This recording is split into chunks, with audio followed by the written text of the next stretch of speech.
Hello and welcome back to the channel. Today I'm playing Stockfish, but it captures all of your pieces before checkmating you. Thank you to Monodrift for leaving this idea in a comment. If you have any ideas you'd like me to try, feel free to comment them down below. You can also play this bot yourself over on iwantcheckmate.com. My goal is to win one game, I think.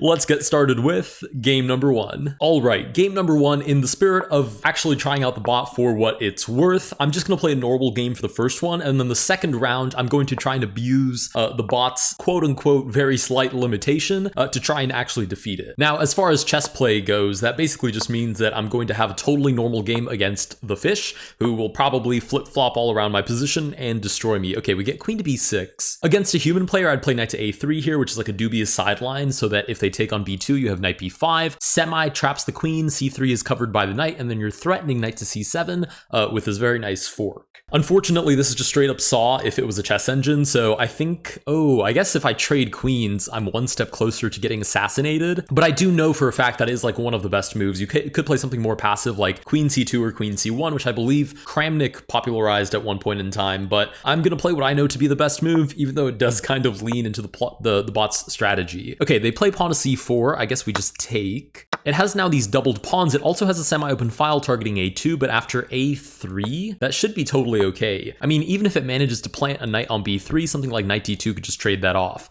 I mean, it's not doing a bad job of getting trades, I'll give it that much, but I don't think we're actually like objectively that much worse or anything. We get pawn to f6. I mean, it does have a, queenside space advantage, and it's probably looking to gobble up that center in just a moment, but I don't think anything is inherently compromised quite yet. Okay, g5 pushes the bishop back. I will concede. Okay, now it's just throwing all of its pieces at us. We'll counterattack with a little bit of force. Pawn to h4.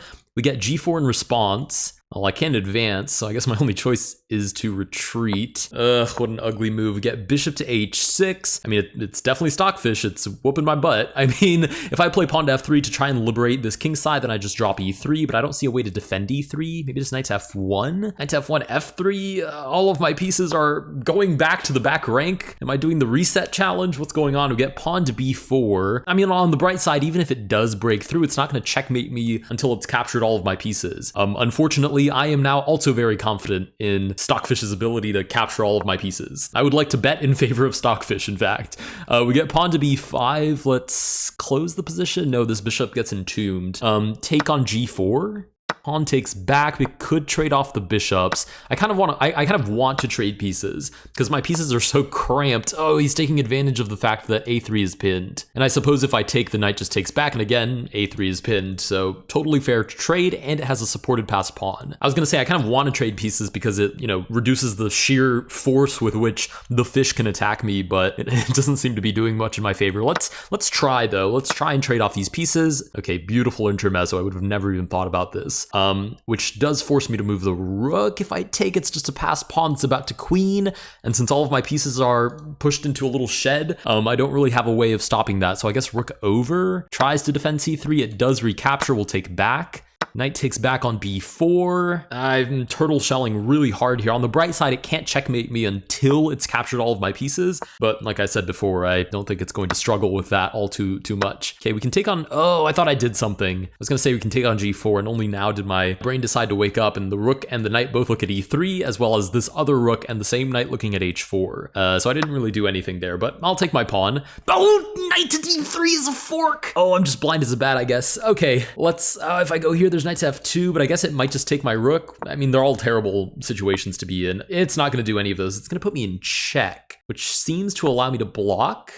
Oh, and then it's going to trade, and then it's going to drop the fork on my head. Oh, not even. It's going to drop a different fork on my head. Holy moly. It's just dropping bombs everywhere. Okay, knight takes on e3. Like I said, I don't think it's going to struggle to take all of my pieces whatsoever. Okay, let's get the few pieces that I still have on the board out. Aha! I will certainly push this pawn to the other side of the board without a problem. Again, I'm not worried about getting in some sort of like mating net because it's not going to be able to play that move anyways. It has to play the second best move. Is it just going to let me queen? Oh my goodness, it lets me queen! Oh my goodness, king to e6. Okay, so it's programmed such that when it gets to a checkmating position, it is not allowed to deliver checkmate, so it just plays the second best move. If the second best move is also checkmate, then it moves on to the third best move and so on and so forth. But it's not actually programmed to like actively capture your pieces. I kind of just assumed that the second best move would always be something super aggressive. Wow, that's highly amusing. Okay, so it has mate on the board, so I guess that's why it's stuck in this sort of limbo. Can I just play check? Can I checkmate it? Because it seems to be super weak at the moment. And it can never checkmate me because I still have pieces on the board. So we'll slide over to b8. It seems to be in a pretty critical spot here. Knight takes on g2. I don't think I care about that whatsoever. Let's drop the rook to the back rank. And I think we're going for mate here in a couple more moves. It puts us in check. We'll drop back to d1. I want to make sure that I can always escape. Slide over to c1. Check again, slides over to b1, allows rook to b2, but I think that's still better for us, right? We're still up a rook. Knight takes, we'll take back. Okay, so we actually survived. I thought I was gonna have to use an entire second game where I was gonna play literally the bomb cloud and push my king out into the center of the board to take advantage of the fact that it can't do anything besides play the next best move and the next best move after that. Whenever it has a checkmate on my king. But no, it spawned in the very first game, which is quite awesome. Okay, king comes up to e6, which now that the checkmate is off the board and our king can breathe just fine, it should go back to playing like normal Stockfish, but I am up a rook. Down 3 pawns, but up a rook. So this feels pretty possible. As long as I don't get magically forked somehow. Let's target this pawn on e7. King comes up to target the knight. I should probably move out of the way. Comes up again, I can just defend my knight and my d4 pawn by moving my king. Pawn comes up to e6. I'm going to imagine the idea is rook to a6, knight f4 defends the pawn. So maybe we come over this way.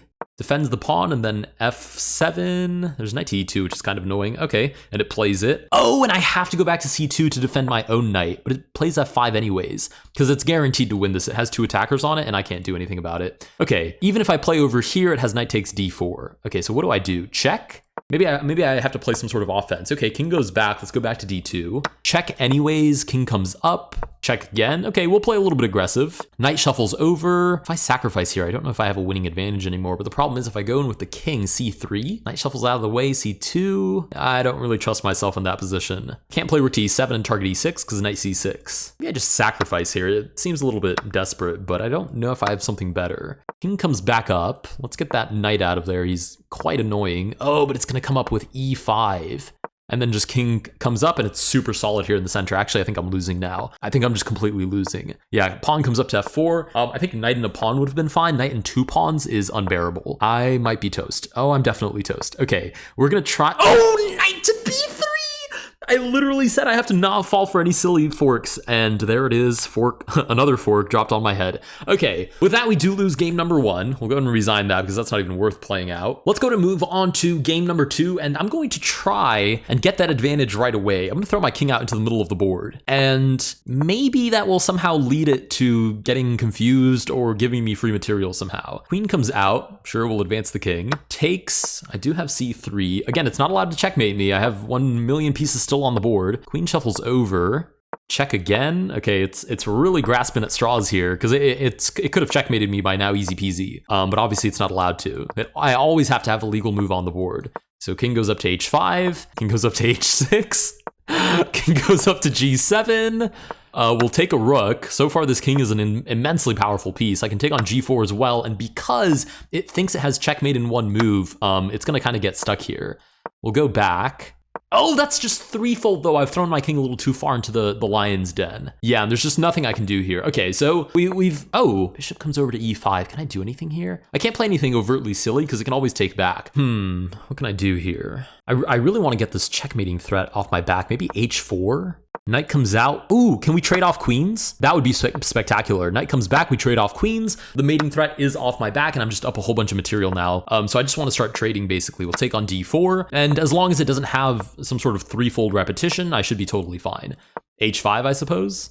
Bishop comes back out. How do I trade? Okay, we'll take on e5. Then, I don't know, d4. I just want to develop my pieces. Bishop g5 offers a trade. Bishop g7 is not possible, even though it is checkmate. Again, I have pieces on the board. Knight to f3. I'm just looking for trades at this point. I just need to trade off everything under the sun. So we'll take on d4. Oh, we'll take on f6.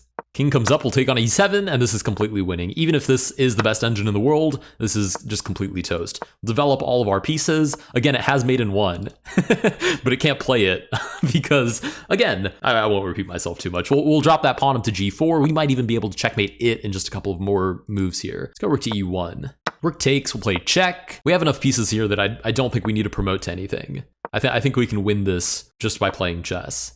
Pawn comes up to b6, we'll drop the bishop back, that's okay. I just realized my knight was hanging, but no matter. Okay, that's just free. Take on g7, okay, this bot is toast. We'll take on c6. There is no stalemate, I'll go bishop to e6.